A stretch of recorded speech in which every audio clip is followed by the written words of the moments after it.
I have to admit that I used actually a technology, and one of the technologies that you have mentioned in your book to make the questions for this interview. But then Right. again, I had to, yes, indeed, I used OpenAI because, Right. but, but I heavily redact those questions after all. And Yep. I did it because of two main reasons. First of all, I wanted to be the author of the questions, and second of all, the questions were more provocative than I wanted to be. But are we on the verge of this new era in which uh, the superconvergence had already happened? That's not in the list, but I Yeah. want to start with Right. this one. Sure. So the superconvergence hasn't already happened because the phenomenon of superconvergence that I described is in the continual process of happening. It's a state of being where all of these different technologies and capabilities and cultural currents are flowing together, and everything is embedded in everything else. Everything is inspiring everything else. So it's not that there's going to be one moment where superconvergence Right. happens. It's that superconvergence is an inherent state of being of humans and our technologies interacting with each other in very dynamic ways that are going to unfold over time. And that those superconverging technologies and superconverging capabilities are to create constantly new frontiers of capability, and our task as humans is to say, how do we use these capabilities wisely to achieve our best goals, to realize our aspirations for a better world? Yeah, that's nicely said, but um, because you mentioned humans, one of the core ideas in your book is that the convergence of these technologies will challenge our fundamental notions of identity. Yes. Because I'm also a veterinary surgeon, and the idea of xenotransplantation rings a bell for me. So, Yeah. is it a kind of story like the story of ship of Theseus? Uh, uh, and how many parts can we replace in our body before it stops to be ours? So, Yeah. can you elaborate on Yes. what aspects of human Yeah. identity you see Yeah. most vulnerable? Yes, So or let me say first that the human body is the ship of Theseus. That is the entire point of what it means to be a living human being. Almost, but not all of our cells are constantly replicating. That's why we have stem cells pulsing through our body. So even in the context of just speaking with you now in this one sentence, I'm a different person at the end of the sentence from the beginning of the sentence, let alone what's happening with my blood cells and my skin cells and my hair cells. So human beings are the ship of Theseus. Our identity is dynamic. We have been co-evolving with our technologies for at least the last million years since our ancestors controlled fire, and our biology is different because of that. There are already humans like yourself, Peter, who are wearing glasses or who have cochlear implants or pacemakers or all of these kinds of things. And we already have a field of regenerative medicine where we are regenerating tissues and other things that our bodies find useful. And so with xenotransplantation, we're obviously in the very early stages of xenotransplantation, preliminary success with hearts and kidneys, and just beginning this next possible phase of livers with the recent progress that's happened in China. So is a human who would otherwise die from the absence of a functioning kidney more or less of themselves if they get a genetically modified pig kidney that lets them do the wonderful things that humans do, to share love and be a great friend and have ideas and read books and experience sunlight and all those things. So I think living healthily makes us more human. And if you imagine this from the parable, the ship of Theseus, if we can, I mean, there are some things that make us us, but it's not just any one thing. I mean, I think people would say, oh, the thing that makes us us is our brains. And yet we know plenty of people who suffer severe brain damage and are functioning very differently from how they used to function. But nobody would say that person is no longer the same person. They're the same person functioning differently. And as our capacities grow, we're just going to have to think differently about what constitutes a human. And another way, if we were to have, and I write about this in my last book, some kind of technological capacity to have a full downloading of a human brain. And so you download someone's consciousness and put it into a robot, or even put it into a clone of themselves. Yeah. At the moment of that transfer, maybe you could say at the moment of that transfer, it's the same person. But the next second, it's not the same person, just like identical twins aren't the same person. Maybe they, at some point before they differentiated, maybe they were. So we don't know what it takes to be a human, but certainly having a functioning heart, having a functioning liver, those are very human things. If at some point in the very distant, necessity. If at some point in the very, very distant future, which is hard to imagine because we understand such a tiny fraction of what our brains do or how they function, you could take away someone's brain function and put it someplace else. Would they be the same person? If somebody is absolutely brain dead, are they the same person? I think we would say probably not, because that's why, at least here in the United States, we say that brain death equals death. But if somebody's functioning, that's still them. So we are very much human. What it means to be human has continually shifted over thousands, tens, hundreds of thousands of years, and that will continue to be the case. And I think it's also changing during our lifetime, because Yes. if you have to time travel back, what would you say to your 10 years old self? I think, me personally, I'm nothing to do with that little boy. I don't take Can I tell you? common ground. Yeah. So Let me give you a little bit of background. yeah, So I'm doing this interview with you from my apartment in New York. My yeah, beloved 87-year-old mother. I was going to do this interview in my office, yeah. but my beloved 87-year-old mother said, "Well, I'd like to listen in. I'll sit here. What? I won't make a peep." And so Oh, just okay. here is my mother, Marilyn. And my mother, apropos of what you just said, practiced for 5 decades as a psychologist and psychoanalyst. And so what she would say is no matter what you think about the divergence of paths between Yes. you now, Peter, how old are you, Peter? How old 44. are you?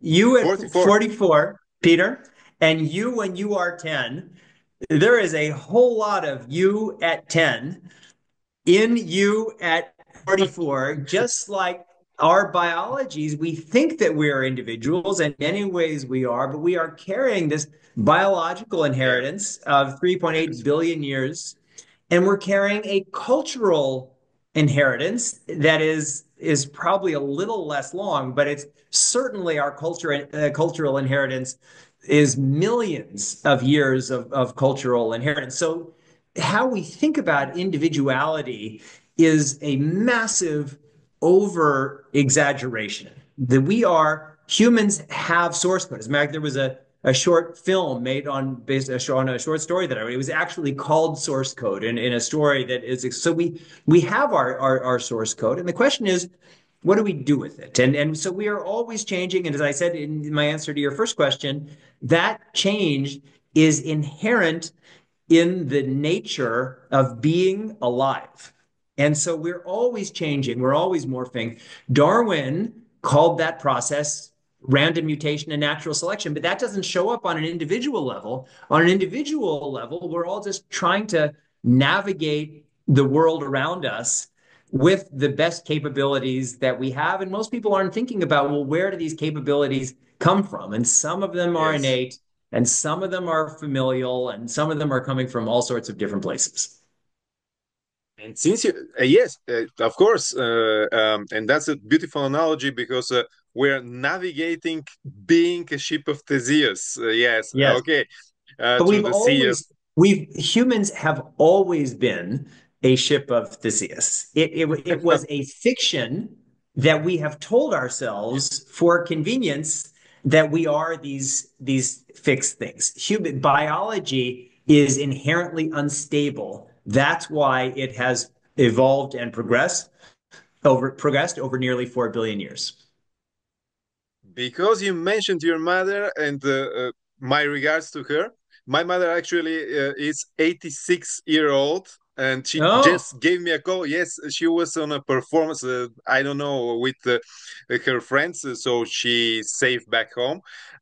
So she just called me before our meeting. But what about this period in time in which we are about to start our space endeavors? So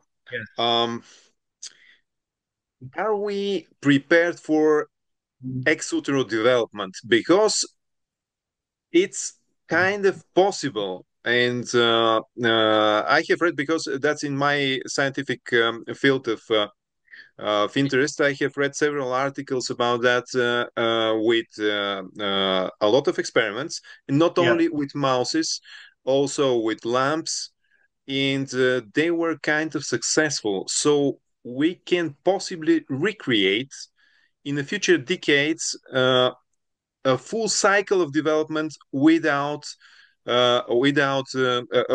separation between mothers and children, which is I don't know, from a scientific point of view it may be feasible, but from the society point of view and from psychological point of view, it's a great question. I write about synthetic wombs in my previous book, Hacking Darwin. And we know it's technically feasible when it's worked, as you mentioned, with mice and lambs, to go actually pretty far in raising an animal in a synthetic womb. Because we don't have the mechanism for really meaningfully communicating with mice and lamb, and these animals are exterminated anyway, we don't really have to care about their development as sentient beings. One of the reasons in Hacking Darwin I was relatively skeptical about synthetic wombs in the near term is because I believe that there's a lot that happens that we don't understand. That's not just chemical and physical, but it's emotional. The connection between the fetus and the mother, and there's a real bonding that happens from that pairing. And so even if it were technically feasible, it would be certainly my hypothesis that children who were born in these kinds of synthetic wombs would have some kind of developmental issues, unless hypothetically, and this is hundreds of years away, we were able to understand, which we currently don't, and then replicate, which we currently can't, that entire ecosystem that exists inside of the human womb. But because you've been talking about extraterrestrial development, we're also going to have to start thinking about, well, if we want to explore far off places, so maybe you could have for sure you could have a natural childbirth on the International Space Station. If we set up a base on the moon, for sure you could have a natural childbirth on the moon, and we would have to, in both of those situations, create a synthetic environment replicating gravity, because there are a lot of things that we just take for granted living on the surface of the Earth that we need to replicate. But it's conceivable. It's conceivable on Mars. But if we were sending out probes to faraway planets or faraway systems, and those were going to be multi-generational probes, and we wanted to have humans that would be born in those things, we would have to figure out how to do it. So one of the models would be self-replicating machines. And I think self-replicating machines, we could mine materials in space, whether from asteroids or from all sorts of things, and we could have mechanisms for that. We could mine energy in space relatively easily, so these entities could be animated. And if we wanted to have the biological life, we would have to figure out how to do it. And one possibility is to send humans and have them replicate, but that's really difficult. Another version, which I think will probably be at some point what we do, is to send fertilized eggs, pre-implanted embryos, and with some kind of instruction manual for these robots to raise them and to build societies. And it's all in the realm of science fiction. But if we just map out if we map out where we were 200 years ago and where we are now, and we recognize that this change is exponential, I think all of these things are healthy things to imagine. But that's why it's not just a technical challenge. It's technical, it's cultural, it's understanding the complexities of biology, psychology, and all of these interrelated fields. Yes, indeed, because it's not only recreating the necessities of the embryo regarding to a mixture of gases or certain blood pressure, because we already can do that. But that emotional bond that is recreated, it's what makes us humans. Yes. So, and we don't know we don't know all of what makes us humans, which is why, although we are a hubristic species, we need to make sure we maintain a healthy dose of humility. And since you mentioned these machines that can self-replicate, what do you think? There are some people like Anders Sandberg, like Stuart Armstrong, who claims that it's actually possible to make Dyson swarm in 32 years or something like that. It's I'm an optimistic person, but for me it's super optimistic. Yeah.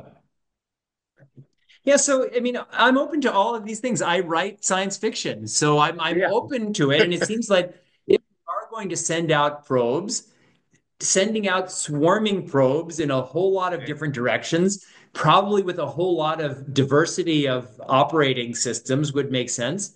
Making sure that they have self-replicating mechanisms that are built in, because that's essentially what life is. It's self-replicating.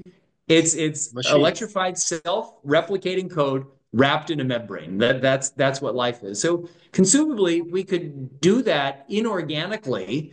And if we had a bunch of different models and a bunch of different probes, and we sent them out in a bunch of different directions, then who knows? I mean, the probability of life on any planet, let alone here, was so small, and yet it happened. And so, is that kind of seeding the universe?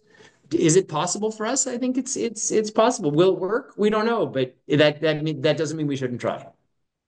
Yeah, Actually, I recall now that there was a project. I don't know where it's still ongoing or not because a lot of things had changed. But you have heard of breakthrough initiatives, and I mean, especially Breakthrough Starshot project, Mhm. which is to send to Proxima Centauri like 1,000 or tens of thousands of nanosatellites. Yes. Right. And yeah, it was a great initiative, but the problems was related with the propulsion system. The proposed Yeah. propulsion system of the authors of the project. By the way, Yeah. one of them is the co-founder of Google, Sergey Oh, Brin. yeah. They proposed like laser propulsion systems Yeah. and a kind of solar veil, which Yeah. will be proposed by that laser. But Yeah. the problem was that obviously alpha particles, cosmic rays, they pretty much very quickly degrade the electronics in those Right. nanosatellites. So Yeah. a kind of project is already ongoing. Yeah, there's a few of these. I mean, there's the different models of a series of nuclear explosions as propulsions. Yeah, There are yeah, yeah. these sails. I mean, there are a lot of different models, and my guess is there'll be a lot of different things. Most of them will fail, and Yeah. maybe some of them will work. I mean, I mean, I write about this in superconvergence. We don't know how life showed up here, but one of the possibilities is it came from someplace else.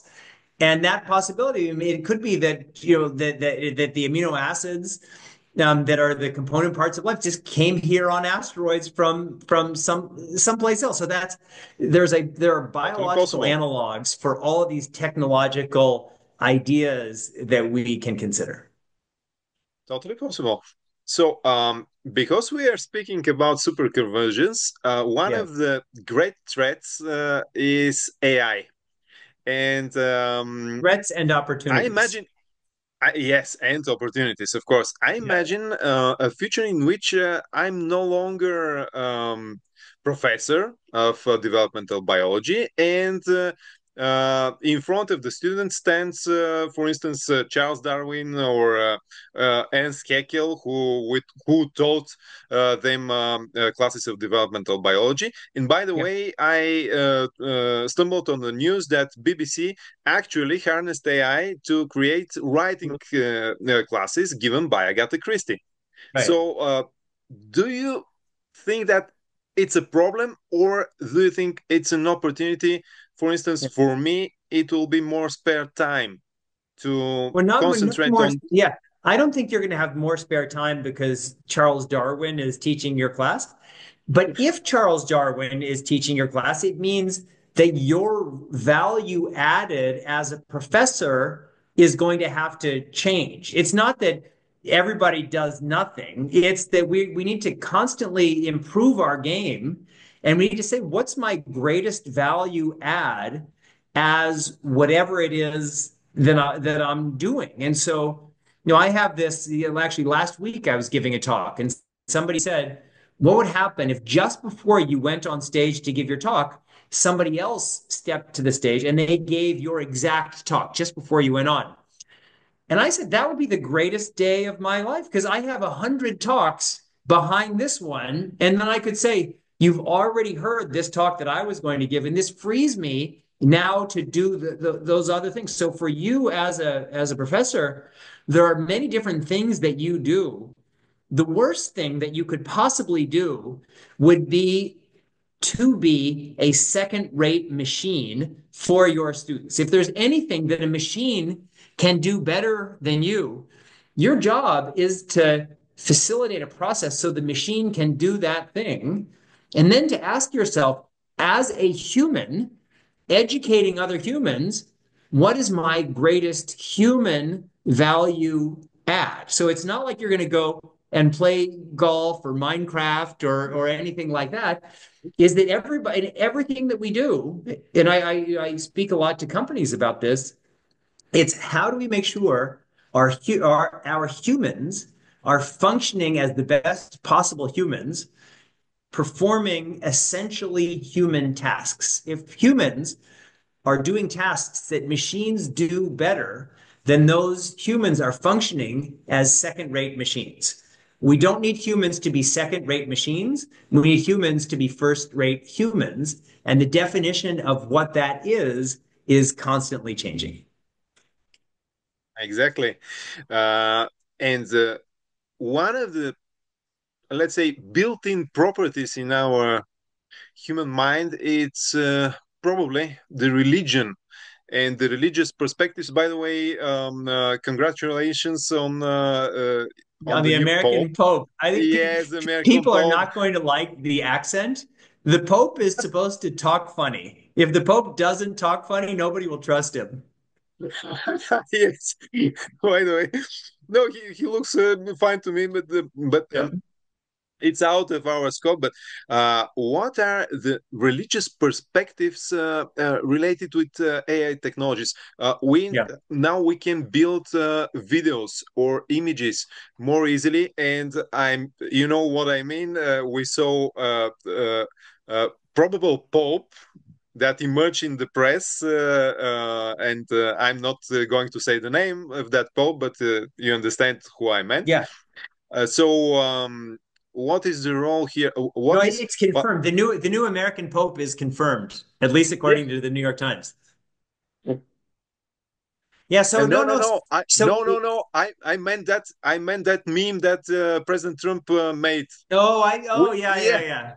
Oh, I see. My apologies. Yes. yes, because he used AI Yeah. to make a dream of him come true.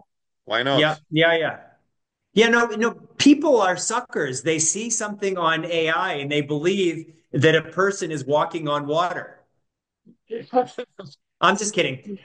Religion is about our belief that is beyond the logic of the world as we know it. That's why there has always been this tension between science and faith, at least the scientific mindset.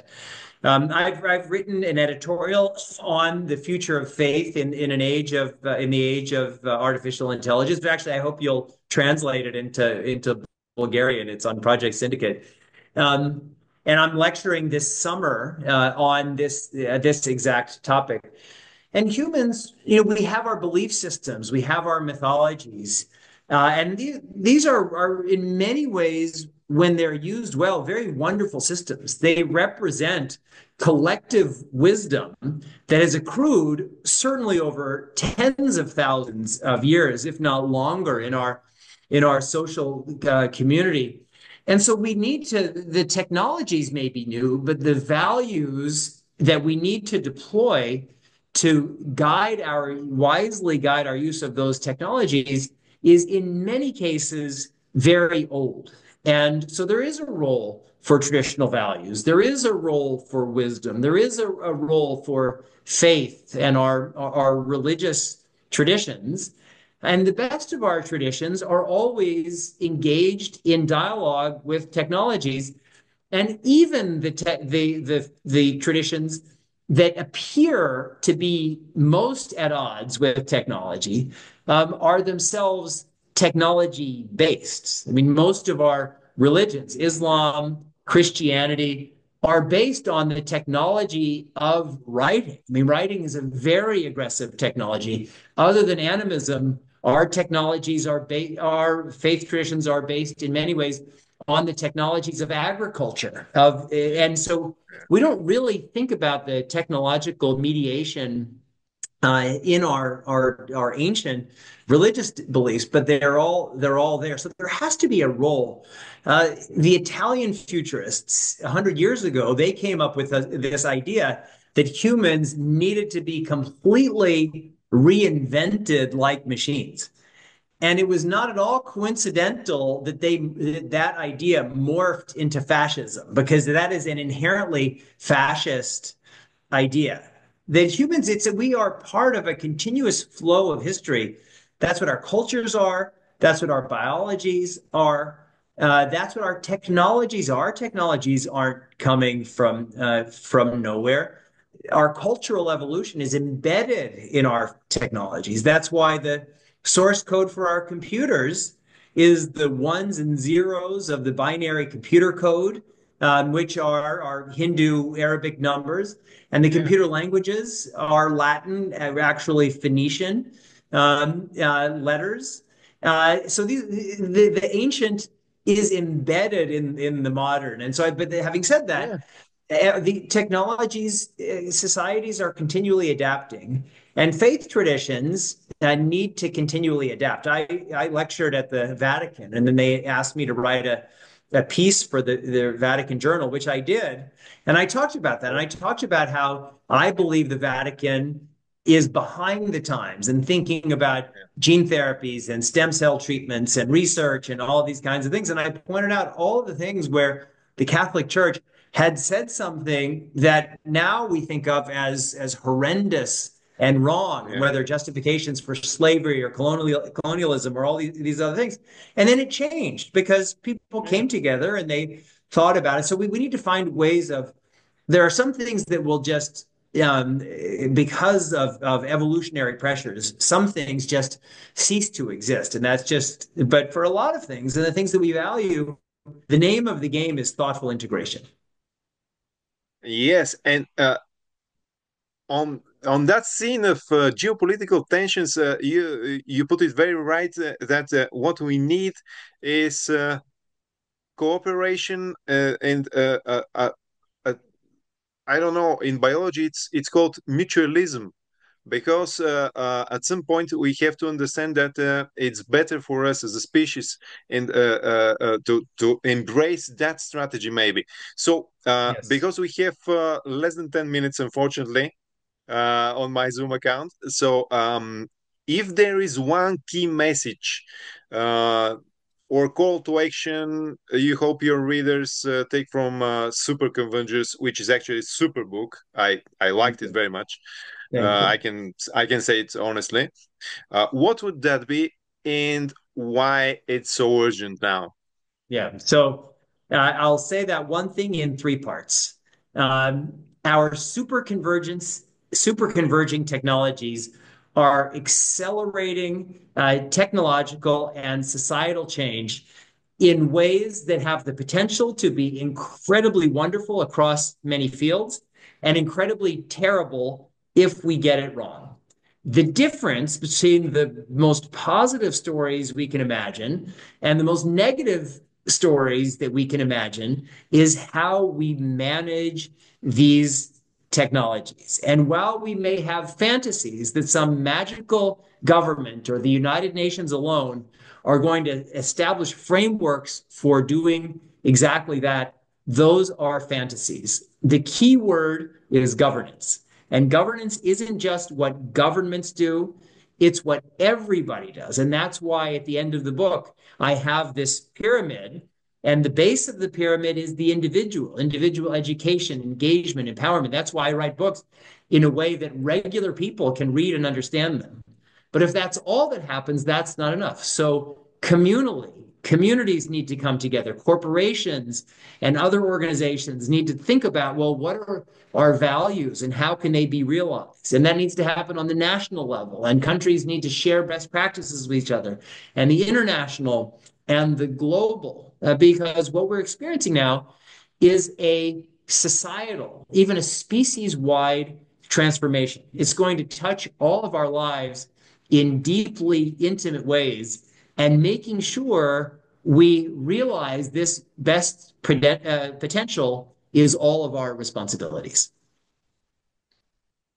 Many thanks for that conversation. Our next big step may be far beyond the moon. Let's see. Well, for sure. Yeah, no, but that's where we're going. But the thing is, let's one step at a time do things well here and say, well, what? And for me, that's why this entire conversation is not about technology. Technology brings us to the conversation, but the conversation itself is ultimately at its core about values. Yes. Once again, many thanks. Have a very nice day, and it was a pleasure. And I'm looking forward to arrange with Mr. Kozarev to send you your copy of Bulgarian version of Свръхконвергенция. Wonderful. So nice speaking with you, Peter. Take care. Say hello to your mother. Of course I will. And best of all, good luck. Thank you so much, Peter. Great to talk to you.